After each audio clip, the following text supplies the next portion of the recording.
Unique Mech Audio, man. Check it out. This way it is, man. I'm going to tell you this one. This is about the Aryan Brotherhood, you know what I'm saying, and how serious they play.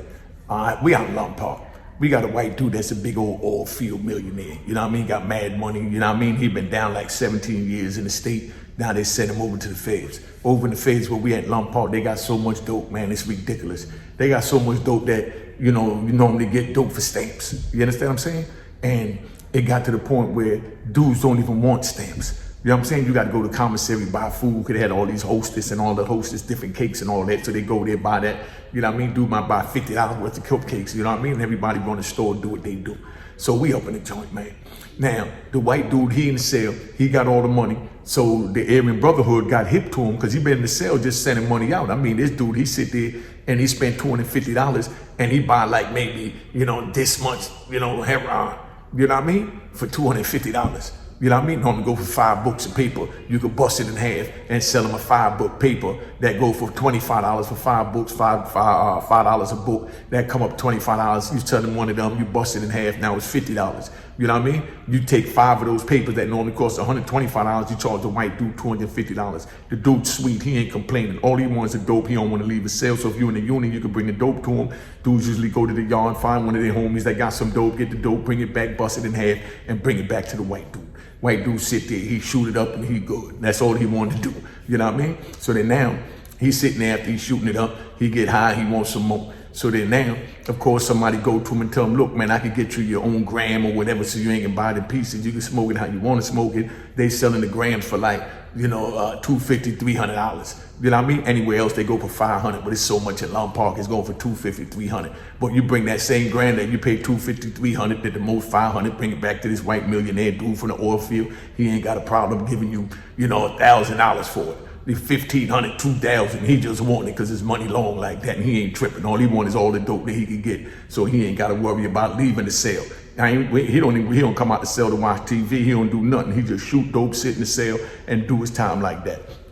So now a dude put him with somebody, and you know, you got the Serenos bring it in. You know what I mean? They ain't allowed to deal with the blacks, so they give it to the Border Brothers. Border Brothers' son, their brother went there with the Border Brothers, came up and came back to him and said, look, I could get you, you know what I mean, like 4 grams, you know what I mean, for $2,000. You understand what I'm saying? Instead of you paying it like you pay it. You know what I mean? So then, you know, somebody else came to him and told him, no, I'm gonna get you 8 grams for the $2,000. They playing fair. You know what I mean? Because the $1,000 get you 25 grams in there, and they sell for $250 a piece. But if you're sending $1,000 up front, you get more. So dude got him to send the $2,000. So he getting 50 grams, and he promised him 8 grams out of 50 grams, gonna leave him with 42 grams. The dude that set up the deal. But the white boy cool with the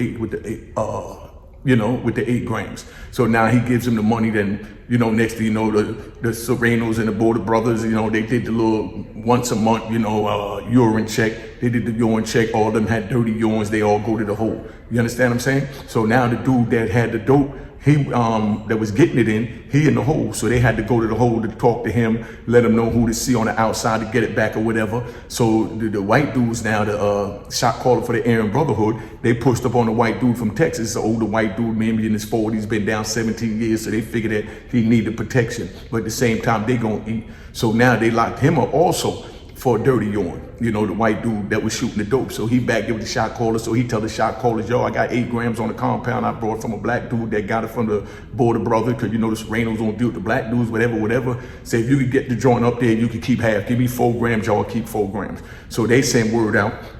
And they tell the dude that's not affiliated with the Aryan Brotherhood, but he a white dude, blonde hair, blue eyes. He get along with everybody, real intelligent school kid. You know what I mean? And, you know, he carry himself real good. He was an independent. He wasn't rolling with the cop.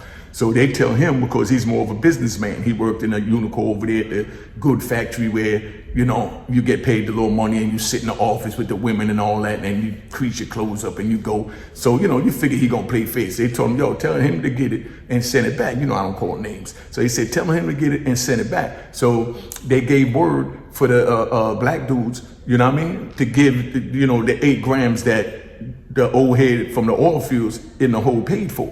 So he gives it to the dude, and the dude is supposed to, you know, send it back to the hole where the millionaire dude is at, and the shot caller for the Aryan Brotherhood, and you know what I mean, the shot caller for the Border Brothers, and the shot caller for the Sereno, because they all got locked up for dirty urines when they did the little urine sweep. All the urines come back one time and everybody goes. So if you're dirty and they test you June 1st, you know by June 28th, your ass going to the hole. So all of them was in the hole. So now he goes and he gets the dope. You know what I mean? He on the compound, all the shot callers in the hole. So now, being that there was no wolves right there in front of him, he think he could get over on the wolf. So you know what he do? He take the dope and he don't send them back nothing. You understand what I'm saying? So now he figured they can't get to him because they in the hole. So they send word out, bam. They said, yo, hit this dude, man. You know what I mean? They said, we don't even want the dope. You know what I mean? Because the Aryan Brotherhood don't play. I'm going to keep it 100. The Aryan said, man, hit this dude. You know what I mean? Get him off the yard. So we all go to work. So while we in work, the white dude sitting in there and he stand up and you got to go stand on line to get the tools. And we make cables out there in Long Park. Y'all in Long Park know about the cable factory. Then you got the printing factory. You know what I mean? Then you got the electronic factory. They do the soldering.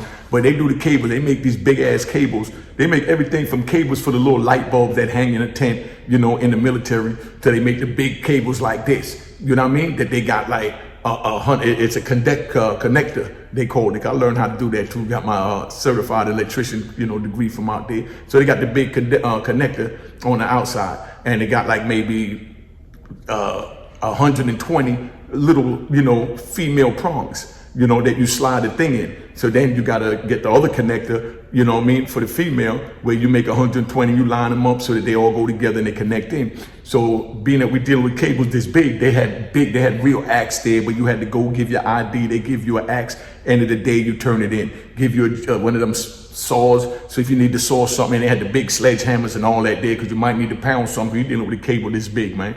We're making cables for helicopters and submarines and stuff like that out there in Long Park. So dude sat there. He stand up in line. We just come back from lunch. Dude, good and high, just shot up all that dope. Well, not all of it. Shot up a lot of the dope that he done robbed them for. And he feeling good. Everybody know, the whole compound know that, yo, it's going to be a hit out on this dude because you don't play with the Aryan Brotherhood, especially being a whole white dude. You understand what I'm saying? I mean, you know, you violate them, they coming at you. They don't care what race, color you is, if you one of their own. So he sit there and he stand in line, he high and he nodding out, and he waiting on the line to go so people go get their axe and things like that. So dude went up, got a sledgehammer. You know what I mean? Dude went up, got his little, you know, axe, you know what I mean, for him to go chop the cable. You know what I mean? So while he standing there, dude sitting there nodding. So now these other two dudes, they go get one of them big cables I'm telling you about. They're like this round. So that means it's like this thing, look like the Michelin Man type shit. So while he's standing there nodding, they went and threw the joint over his head, you know, over his shoulder. So now he trapped like that. So while he trapped like that, he can't even move, you know what I mean? And then another one came, you know what I mean, and took a sledgehammer and banged him in the head, boom. I can imagine getting hit in the head with a sledgehammer. Cracked his skull way from back here to back there. So now the dude unconscious, they sent him out to the hospital, and he on life support, you know what I mean, for like 2-3 months. So it got to the point where they was paying like maybe $500,000 a day to keep him alive. And the BOP's like, yo, we get ready to put the plug on him. We ain't gonna do that. But the dude didn't have life. He had like 40 years. You understand what I'm saying? So that means they don't own his body because he don't have the natural life. So he had like 40 years, you know what I mean? So now they got him out there. So the white dude, like I say, he come from a good family, schoolboy, you know what I mean? That's why he worked where he worked in the unicorn factory. So everything good, you know what I mean? So now he's sitting there and his family step in and they said, nah, don't pull the plug on him, we'll take him. You know what I mean? So they released him to the BOP because he was brain dead because he got half his skull bashed in. You understand what I'm saying? So they done took the white dude, the family took the white dude, sent him out to Germany because he's a German dude, sent him to the hospitals out there and all that. So all we heard is that, yo, he went out to Germany and died. Next thing you know, he sends a kite back. You know what I mean? He sends a letter back to somebody in there and he sends a picture. He on the beach, head bashed in, he got on the bucket hat. You know, hiding the bashed in head. He got on the bucket hat and he drinking one of them drinks out of a coconut, and he put up the middle finger, let him know, screw y'all. You know what I mean? Because he done got over on them, you know, for, you know, the little 8 grams of heroin, and they thought he was dead when they bashed his head in with the thing. But, you know, that's just one of the little quick stories, man. I ain't gonna be all day. I just wanted to give you that, man. But I'm telling y'all, man, youngins, it ain't worth it, man. You know what I mean? You make the wrong decision in the prison, you're gonna get killed. You know what I mean? Remember that. You're gonna get killed. All right? So don't say I didn't tell you, man. And I want to say welcome home to Antone White. You know what I mean? He came home. His Cody came home. I mean, everything good, man. You know, everything looking good, man. You know, all the good men coming out. You know what I mean? Men of honor. But like I said, I'm gonna tap out. But you know, that one, I just want to give you that. But remember, these stories is just to let y'all know what go on in the prisons, man. It ain't nothing nice. So don't sit here thinking you're gonna make her play all these games and you're gonna do this and that. It ain't happening. All right, I'm out. Oh, don't forget, subscribe. Y'all been watching these videos. Most of y'all just been watching. Subscribe. Like the videos and share the videos. Remember that. Like the videos and share the videos. All right, don't play no games now. Let's get this right. Let's get the movement going. Cheers. Toast the crime, the crime, the crime, the crime, the crime.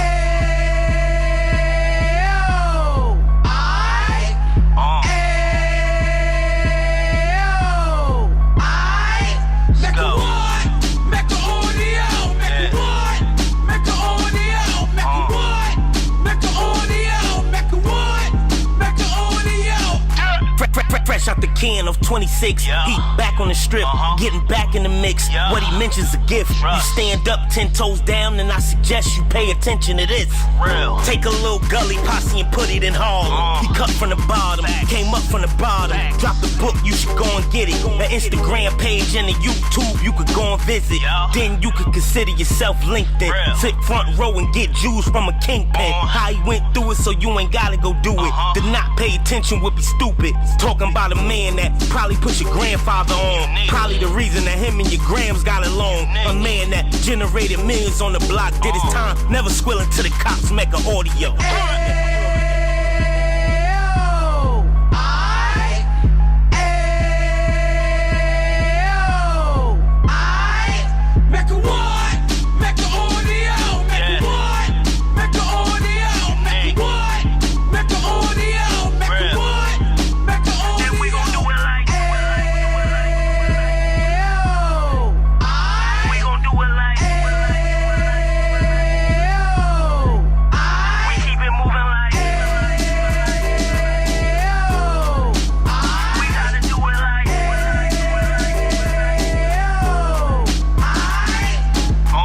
Get it live like 2 G's in the 90s. Drop top beamer so shiny. I let shorty go, she was whining. Treat her like my past, she behind me. Spin a couple bands on the Dapper Dan. You be back again, getting green like a Packers fan. No cap, it's a raw in Uptown. They be horn Uptown, Dominican bust downs. Now we on the positive, we got a lot to give. Now he trying to stop the kids from being inoperative. So take heed, homie, lend an ear. He started in Uptown, he gon' finish dead. But now it ain't about selling drugs, buying cars. It's about buying property to make the community ours. So we can give back to the youth them. Cause they the truth them. And bless up to all the root men.